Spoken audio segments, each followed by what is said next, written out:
sila ang kumabir. Bansa ko ka ng mga chapter na medyo nawala na, nakapatid o magkakita siguro sila na mabangon, maginaw daw po kung mabangon sila. Niya na, nakita yun, tinood.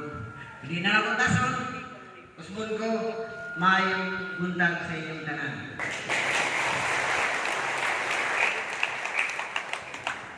So, thank you tayo sa wonderful message ng ato President, si J.S. Fernando E. Computano. Mas maraming salamat.